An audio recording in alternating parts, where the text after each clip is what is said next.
우리 전 시간에 벙어리에 대한 말씀을 함께 나누었습니다.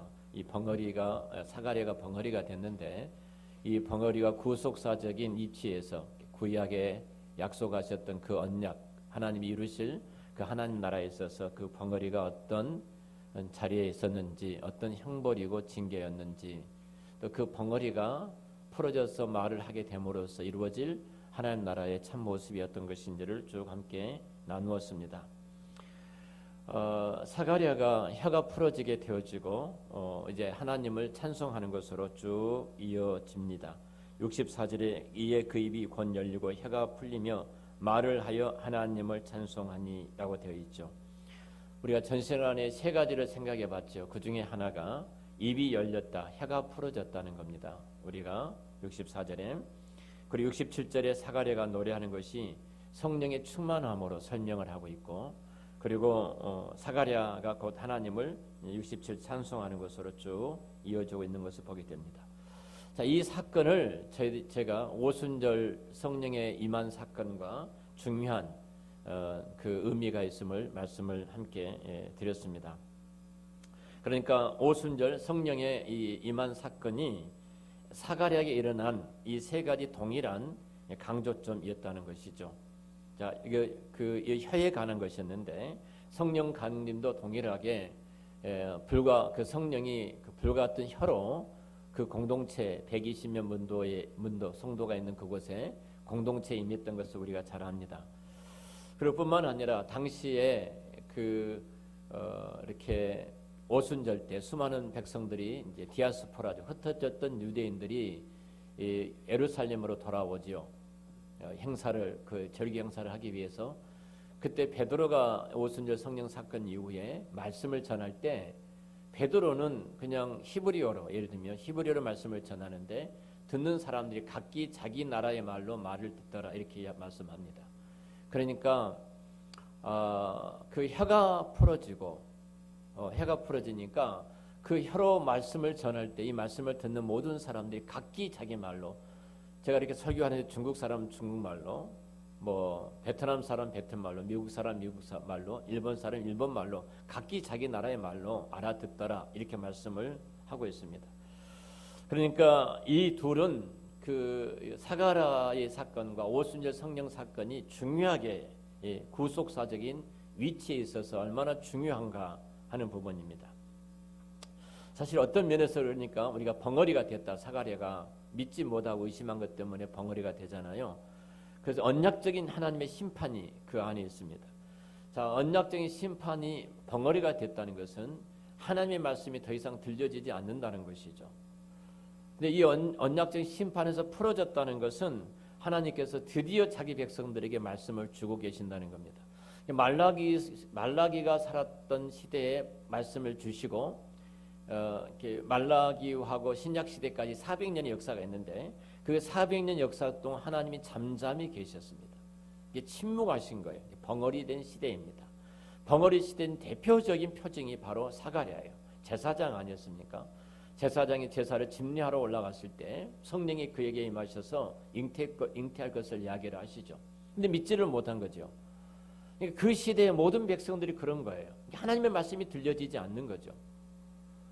다시 입술이 그의 혀가 풀어졌다는 것은 하나님께서 드디어 자기 백성들에게 말씀을 주시는 것이다 하는 겁니다.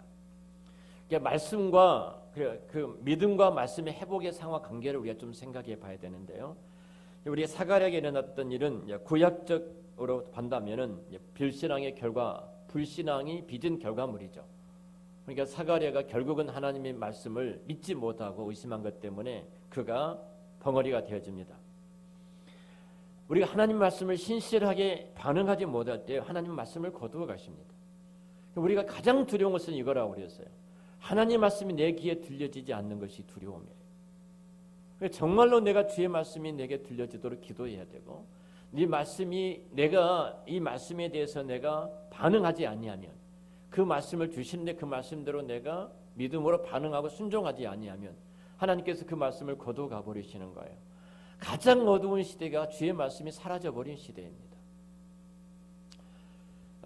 이런 면에서 본다면 요한과 예수님이 태어난 당시에 이스라엘의 이스라엘 전반적으로 이스라엘 민족들이 폐역하고 어두운 시대였다는 사실입니다. 하나님은 바로 사가랴 이 한 사람을 통해서 그 시대를 경고하고 있는 거예요. 사실 우리가 최소한도 우리 주변에 일어난 어떤 일이 있을 때 그것은 우연히 일어났지 뭐 나와 상관이 없어 이렇게 보지 마시고요. 그걸 내가 듣게 되고 내가 보게 됐다는 것은 내가 알게 됐다는 것은 분명하게 하나님께서 그 일을 통해서 내게 어떤 것을 말씀하고 계시는 거예요. 여러분 우리가 잘 아는 것처럼 다윗이 압살롬의 아들이 이제 반란을 일으키죠. 그래서 궁전에서 도망을 갑니다. 도망을 갈 때에 시므이라는 사람이 저주를 퍼붓습니다. 돌멩이를 집어서 계속 던지면서 너는 그 사울의 집안에 피를 흘렸는데 그 피값이다. 너는 저주를 받게 될 것이고 그 저주의 징표가 너의 지금 이 모습이다. 내 아들 압살롬이 반란을 일으켜서 너를 죽이려고 쫓아오지 않느냐. 저주를 퍼붓고 먼지를 날리고 돌멩이를 집어 던지는 거예요. 그때 다윗의 장군 아비새가 일어납니다. 그리고 나서 개만도 못한 저놈의 목을 내가 베어버리겠습니다. 그러는 거예요. 어떻게 감히 임금님께 이렇게 저주를 퍼부을 수 있겠습니까? 근데 이렇게 다윗이 말해요. 가만 놔두어라. 지금 하나님이 저를 신무를 통해서 내게 지금 말씀하고 있다. 말씀하고 있는데 내가 그 하나님이 내게 지금 말씀하고 있는데 내가 그 말씀을 내가 듣고 하나님의 말씀으로 받고 그를 통해서 말씀하고 말씀을 받고 내가 그 말씀 앞에 회개를 한다면 내가 듣고 회개한다면 하나님이 제가 말했던 그 저주를 거둬 가실 것이다. 놔두어라. 이렇게 말을 해요. 여러분 우리 주변에 일어난 어떤 일이든 우리 그리스도인들은요 깨어서 민감하게 그것에 대한 영적인 실체를 봐야 합니다. 단순히 아무것도 아니야 이렇게 흘러버리면 안 되어져요. 하나하나가 영적인 실존이 무엇인가 하는 부분이에요. 어떤 것인가. 자, 그러면 하나님이 이 일을 어떻게 회복시키냐는 거예요. 자, 따라서 해서 믿음을 통해서 회복시키십니다. 여러분 그 언약의 심판의 회복은요 믿음을 통해서 회복되어져요. 깨어있는 믿음의 한 사람을 통해서 하나님은 하나님의 의를 드러내시거든요. 영광을 드러내셔요. 자, 사가랴가 드디어 성령이 충만하죠. 자, 당시에 제가 말씀드렸던 것처럼 아버지의 이름을 따서 사가랴로 이 요한이 태어났을 때 지으려고 그랬어요. 근데 엘리사벳이 막지요. 알죠. 엘리사벳과 사가랴는 부부니까 알고 있어요. 내 남편이 벙어리 된 이유가 무엇인지도 알고 있고 이 아이의 이름을 어떻게 지어야 될 것도 알고 있어요. 그래서 엘리사벳이 막 막지요.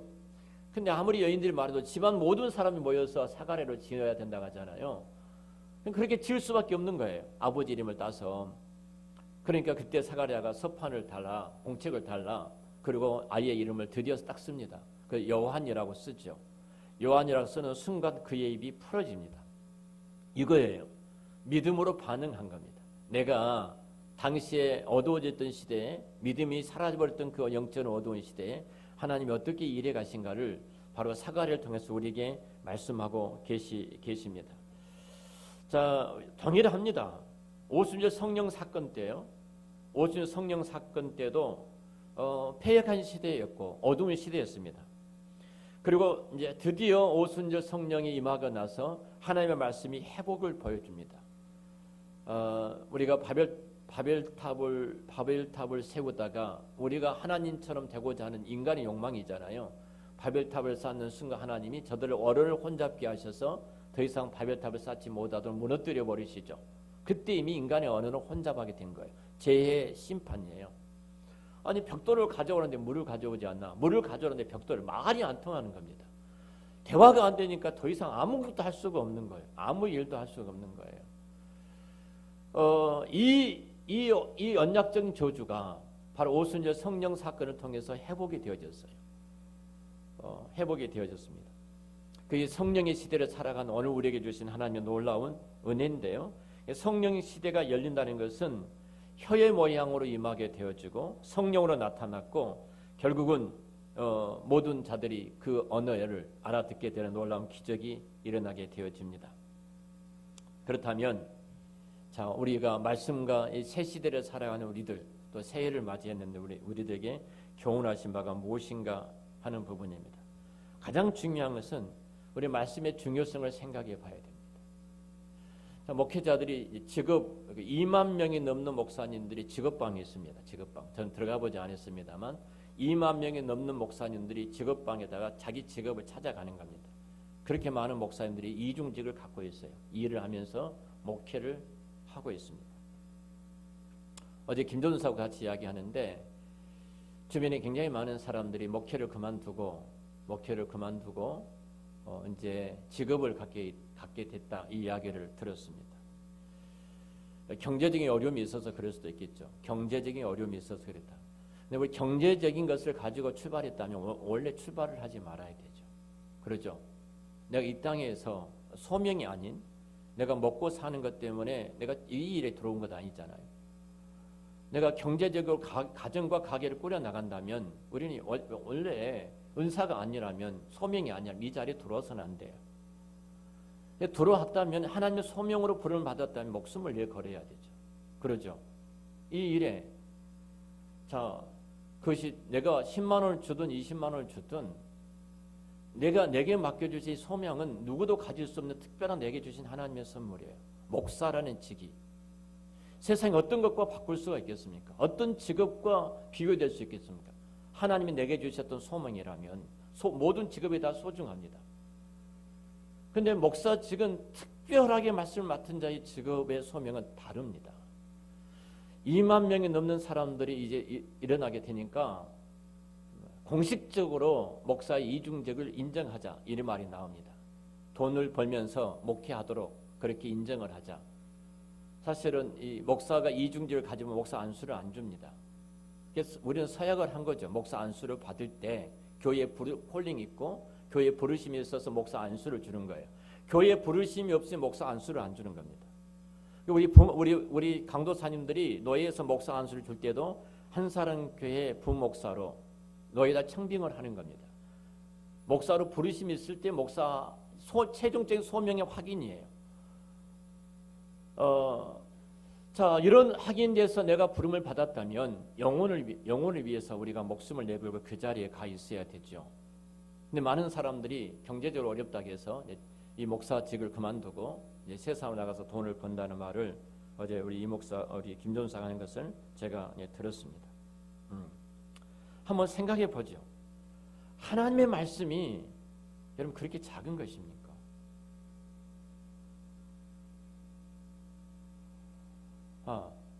내가 다른 직업을 갖고도 설교할 수 있다. 내가 다른 직업을 갖고도 목양할 수 있다. 그게 가능한 일일까요? 말만 잘하면 자료들이 얼마나 많은데 내가 말만 잘하면 얼마든지 가능할 수 있어요. 한두 시간 준비해가지고. 그것은 한국교회가 망하는 길입니다. 한국교회가 죽는 길이에요. 그건 여러분 우리 한번 돌아봐야 돼요. 정말로 말씀을 준비하는 목사는 어떤 자리에 있는가? 이 말씀이 하나님께서 당신의 피로 값주고 사신 주님의 교회 앞에 교회 앞에 그 기록된 하나님의 말씀을 들려주는 계시의 말씀을 들려주는 목사로 세워주셨는데 누구도 다 같이 할 수 있다.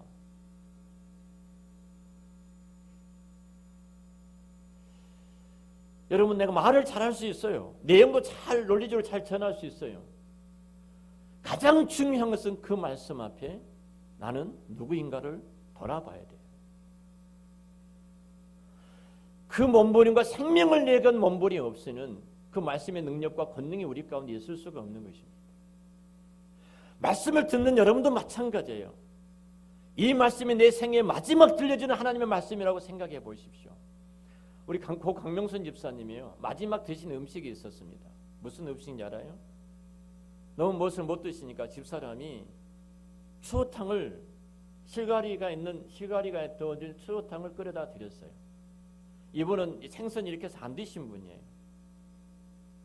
그런데 갖다 드셨는데 그동안 며칠 동안 아무것도 못 드시고 다 토했는데 처음으로 그 한 그릇을 드셨다 하더라고요. 그리고 아무것도 못 드셨어요. 그리고 돌아가셨어요. 한 끼. 가족들이 이유가 뭐냐면 딸들이 하는 말이 저에게 그 말씀하시더라고요. 사모님이 끓여다 준 음식, 마지막 그 음식 드시고 돌아가셨습니다. 생각을 해보세요. 여러분, 오늘 설교가 마지막 설교를 듣고 내가 천국 간다면 우리는 설교 이 말씀을 마지막 메시지는 어떻게 드려야 되겠습니까? 목사가 설교할 때 여러분에게 마지막 이 말씀을 전한다면 어떻게 전해야 되겠습니까? 제가 설교를 보편적으로 한 29분, 30분 전후에 설교를 합니다. 근데 어느 분이 그런 말을 한 거예요. 뭐라고 말하냐면, 목사님은 설교 시간을 정확하게 지켜주십시오. 설교 시간을 정확하게 지켜주시지 않으면 교인들의 신뢰도가 떨어집니다. 제가 언제 30분 설교한다고 말을 했는가요? 우리 교인 제가 30분 설교하겠습니다. 약속한 거 들어보신 분 계신가요? 단 한 번도 그런 적이 없어요. 30분 설교하겠습니다. 제가 그렇게 해서 30분을 지켜야 되죠. 30분 전후 항상 설교를 합니다. 근데 만약에 오늘 이 말씀이 마지막이라 하면은 1시간을 해도 2시간을 해도 목숨을 내걸고 그 말씀을 전해야 되지 않겠습니까? 마지막이라면. 직업이라면 30분 해야죠. 30분. 저에게 그런 사람이 있었습니다. 목사님, 시간을 정확히 설교 시간을 지켜주십시오. 30분으로. 목사님 30분 지켜주시지 않냐면 설교의 신뢰도가 떨어지기, 목사님과 신뢰도가 떨어집니다. 이 말을 했어요. 충격을 받았습니다. 우리 성도들이 아니에요. 우리 성도들은 정말로 성령이 충만하신 분들이어서 뭐 1시간에도 10분처럼 듣고 계시니까 저렇게 웃는 이유를 뭐 때문에 웃고 계셔요?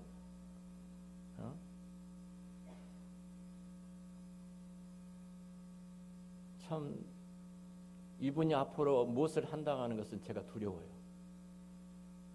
너무너무 두려워요. 그분이 누구십니까? 물어보시면 대답하지 않겠습니다.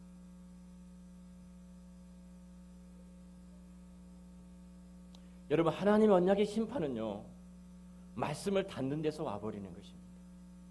하나님 말씀이 닫아지는 순간 그 언약의 심판이 임하게 되는 것입니다. 하나님 백성에게 가장 비참하고 암울하고 어두운 것이 있다면 환경이 나빠진 것이 아닙니다. 환경이 좋아진 것도 나빠진 것도 그런 것이 문제가 아닙니다. 목사가 벙어리가 되어서 하나님의 말씀을 전하는 것이, 신자가 그 벙어리가 되어서 하나님의 말씀을 전하지 못한 것이, 목사가 기머리가 되어서 하나님의 말씀을 듣지 못한 것이, 신자가 기머리가 되어서 하나님의 말씀을 듣지 못하는 것이 가장 불행하고 암울한 시대라는 것입니다. 그리고 여러분, 새 시대의 특징이 무엇입니까? 말라기와 그리고 사가랴를 통해서 마지막 제사장이었던 그를 통해서 주셨던 메시지 앞에 이제는 드디어 새 시대가 이르는데 그 새 시대의 특징은 뭡니까? 요한하고 예수 그리스도 오순절 성령 사건이 열리는 이 새 시대는요, 딱 하나예요. 말씀의 회복의 시대인 줄로 믿습니다. 말씀의 회복이에요. 그리스도께서 말씀으로 그래서 오신 겁니다. 참 말씀으로 오신 거예요. 여러분, 신년에 여러분 매일 성경을 여러분들이 들으실 줄 압니다. 큐티를 지금 여러분 목장별로 나누시든지, 제가 또 교회 카톡에 올렸기 때문에 그걸 다운받아서 계속 매일마다 들으시면 됩니다.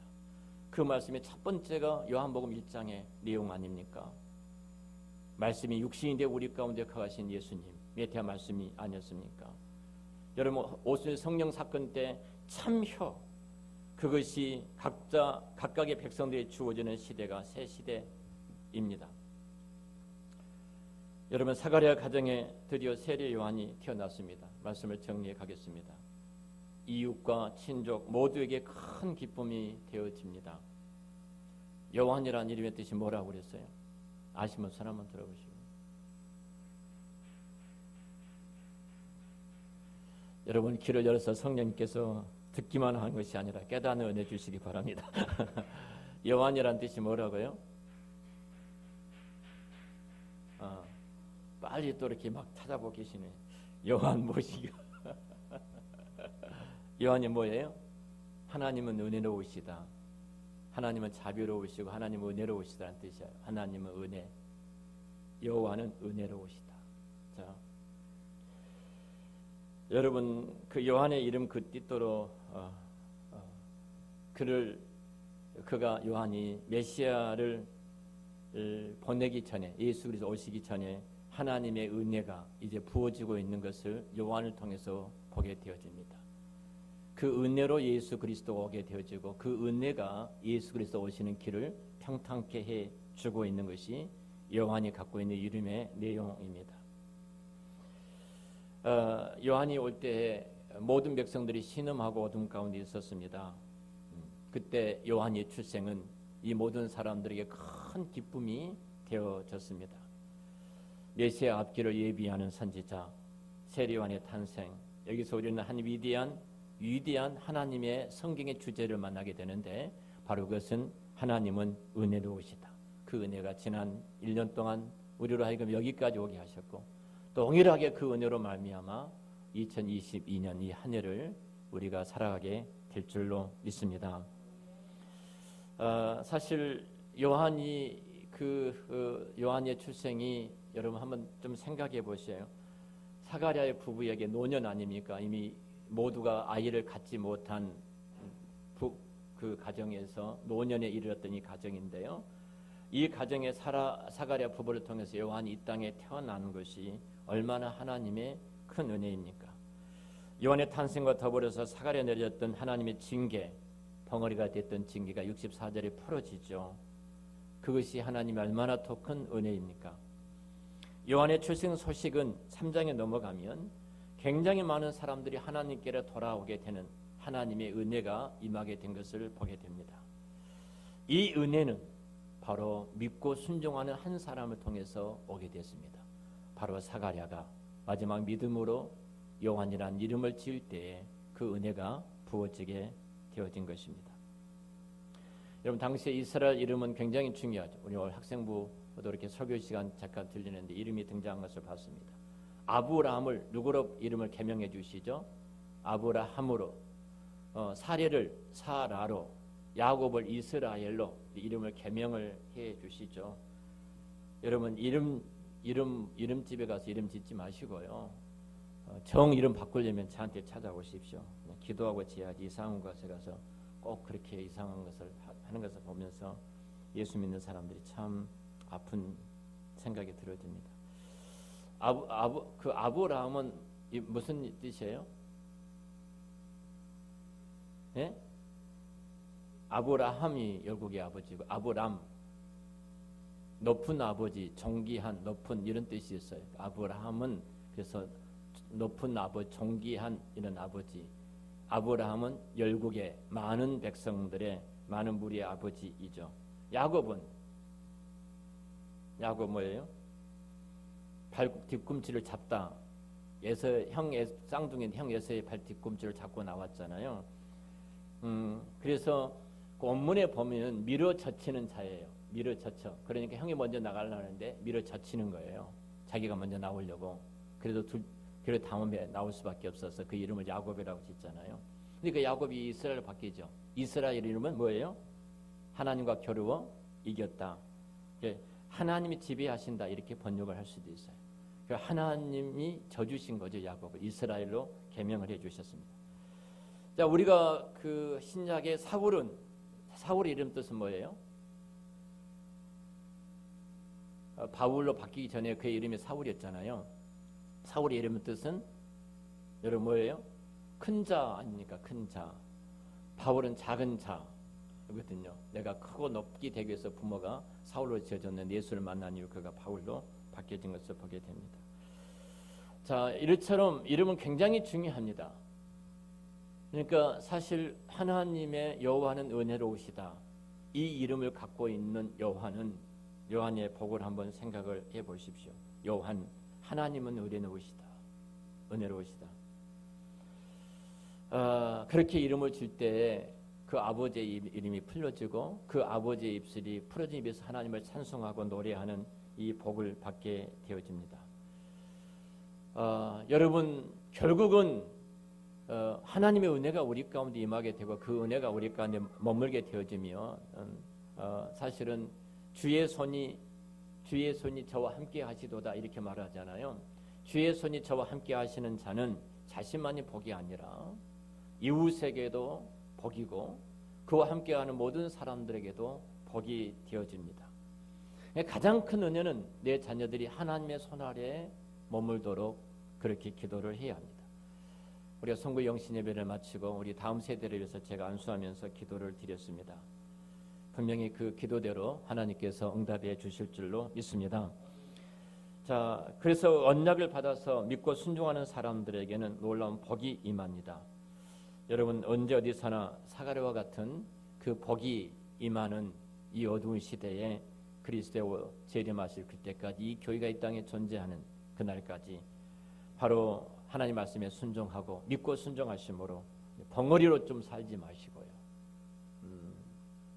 은혜로우신 하나님께 순종하고 은혜로우신 하나님께 믿음으로 나아가심으로 여러분 자신들이 복을 받으시고 이 한 해는 이웃이 하나님께로 돌아오고 자녀들이 하나님의 손 아래에 머무른 여호와의 손 아래에 머무는 그 은총이 있으시기를 우리 주의 이름으로 축원합니다. 기도하겠습니다.